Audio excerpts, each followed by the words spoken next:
ഇവിടെ കഴിഞ്ഞ കുറെ നാളുകളായി ഈ ക്യാമ്പസിനകത്ത് അക്രമമുണ്ടാക്കാൻ KSUക്കാരും ABVPക്കാരും എല്ലാം സംഘടിതമായ ശ്രമം നടത്തുന്നുണ്ട്.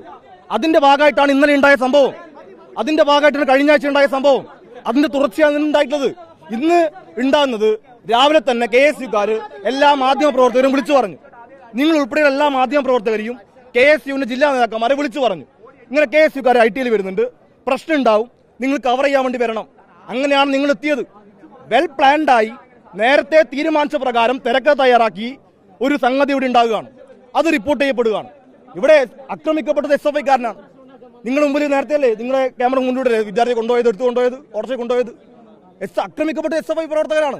പുറത്തു നിന്ന് ഒറ്റ കാര്യം, കഴിഞ്ഞ കുറെ ആഴ്ചകളായി പുറത്തു നിന്ന് യൂത്ത് കോൺഗ്രസിന്റെയും കോൺഗ്രസിന്റെയും KSUവിനും എല്ലാം ക്രിമിനലുകൾ ഈ ക്യാമ്പസിനകത്ത് കയറി അക്രമം ഉണ്ടാക്കാൻ വേണ്ടി ഈ ക്യാമ്പസിന്റെ സമാധാന അന്തരീക്ഷം ഇല്ലാതാക്കാൻ ശ്രമം നടത്തുന്നുണ്ട്. അതിന്റെ ഭാഗമാണിത്, അതിന് തുടർച്ചയാണിത്. നിങ്ങൾ അങ്ങനെ കാണണം. ഇവിടെ KS ജനാധിപത്യത്തെ കുറിച്ച് പറയുകയാണ്. ജനാധിപത്യത്തെ കുറിച്ച് പറയാൻ കേരളത്തിനകത്ത് KSUവിന് എന്ത് അവകാശമാണുള്ളത്? 12ഓളം സഖാക്കളെ ക്യാമ്പസിൽ കലാലയത്തിൽ കേരളത്തിനകത്ത് കുത്തിക്കൊലപ്പെടുത്തിയവരാണ് KSUക്കാർ. എത്ര സഖാക്കളുണ്ട്? ഞങ്ങൾ പേര് പറയണോ? അവർ ഇന്ന് ജനാധിപത്യം പറയുകയാണ്.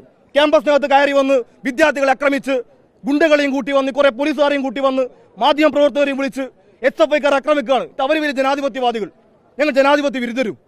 ഇതൊന്നും ജനങ്ങൾ വിദ്യാർത്ഥികൾ തിരിച്ചറിയുന്നുണ്ട്. ഇതെല്ലാം കൃത്യം വിദ്യാർത്ഥികൾ കാണുന്നുണ്ട് എന്ന് മാത്രമേ പറയാനുള്ളൂ. പോലീസിനെ തടഞ്ഞില്ല. പോലീസ് ക്യാമ്പസിനകത്ത് കയറി ഈ ക്യാമ്പസിൽ പഠിക്കുന്ന വിദ്യാർത്ഥികൾക്ക് നേരെ ലാത്തി വീശിയപ്പോഴാണ് വിദ്യാർത്ഥികൾ പ്രതികരിച്ചത്. പോലീസ് ഒരു CI പ്രിൻസിപ്പളെ കാണാൻ വേണ്ടി പോയിട്ടുണ്ട്. പോലീസിനെ ആരും തടഞ്ഞിട്ടില്ല. ക്യാമ്പസിൽ വന്ന് ക്യാമ്പസിൽ പഠിക്കുന്ന വിദ്യാർത്ഥികളെ നേരെ ലാത്തി വീശിയപ്പോഴാണ് അടിച്ചപ്പോഴാണ് ഇവിടെ വിദ്യാർത്ഥികൾ പ്രതികരിച്ചത്. അത് SFI പ്രവർത്തകരെയും വിദ്യാർത്ഥികളെയും ക്യാമ്പസിൽ കയറി പോലീസുകാർ ലാത്തി വീശിയതുകൊണ്ടാണ്. അതുകൊണ്ടാണ് വിദ്യാർത്ഥി തടഞ്ഞത്. സംഘർഷത്തിൽ ഒന്നും ഉണ്ടായിട്ടില്ല. അവര് പ്രിൻസിപ്പളെ കാണാൻ വേണ്ടി പോയിട്ടുണ്ട്. സംഘർഷത്തിൽ എത്ര SFI പ്രവർത്തകർക്ക് പരിക്കേറ്റില്ല? അത് നമ്മളിപ്പം ഈ സംഘർഷത്തിന്റെ ഇടയിലാണ് നമ്മളുള്ളത്. അതിപ്പം എത്ര ആൾ പോയിട്ടുണ്ടെന്ന് നമുക്കറിയാം. ഇപ്പൊ 2-3 സഖാക്കൾ കൊണ്ടുപോയിട്ടുണ്ടെന്ന് മനസ്സിലാക്കിയുള്ളൂ. ഒരാളെ കൊണ്ടുപോയി നിങ്ങളുടെ മുന്നിലൂടെയാണ്. എത്ര ആൾ കൊണ്ടുപോയി എന്നുള്ളത് 5-6 ആൾക്ക് പരിക്കുണ്ട് എന്നാണ് ഇവിടുത്തെ SFIക്കാർ വിദ്യാർത്ഥികൾ പ്രവർത്തകർ പറയുന്നത്. അതിന്റെ വിശദാംശങ്ങൾ പറയാം. SFIയുടെ യൂണിറ്റ് സെക്രട്ടറി ഉൾപ്പെടെയുള്ള ആളുകൾക്ക് പരിക്കുണ്ട്. KSUക്കാർ കഴിഞ്ഞ കുറേ ദിവസങ്ങളായി ഈ ക്യാമ്പസിനകത്ത് ബോധപൂർവ്വം അക്രമവും സംഘർഷം ഉണ്ടാക്കാൻ വേണ്ടി ശ്രമം നടത്തുന്നുണ്ട്.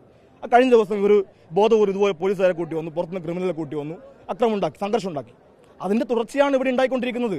സമാധാനപരമായി കഴിഞ്ഞ കുറേ കാലങ്ങളായി സംഘർഷവും അക്രമവും ഇല്ലാത്ത ഒരു ക്യാമ്പസിനകത്ത് ബോധപൂർവ്വം അക്രമവും സംഘർഷവും സൃഷ്ടിക്കാൻ KSUക്കാർ നടന്ന ശ്രമത്തിന്റെ ഭാഗമായിട്ടാണ് ഇത് എന്നുള്ളതാണ് സൂചിപ്പിക്കാനുള്ളത്. ഒരിക്കൽ കൂടി പറയുന്നു, ജനാധിപത്യ വിരുദ്ധമാണ് ഈ ക്യാമ്പസ് എന്നും SFI എന്ന് പറയുമ്പോൾ ജനാധിപത്യത്തെക്കുറിച്ച് സംസാരിക്കാനോ മിണ്ടാനോ നിരവധിയായ വിദ്യാർത്ഥികളെ ക്യാമ്പസിൽ വെച്ച് കൊലപ്പെടുത്തിയ KSUവിന് യാതൊരു അധികാരവുമില്ല, അവകാശവുമില്ല എന്നുകൂടി സൂചിപ്പിക്കുക.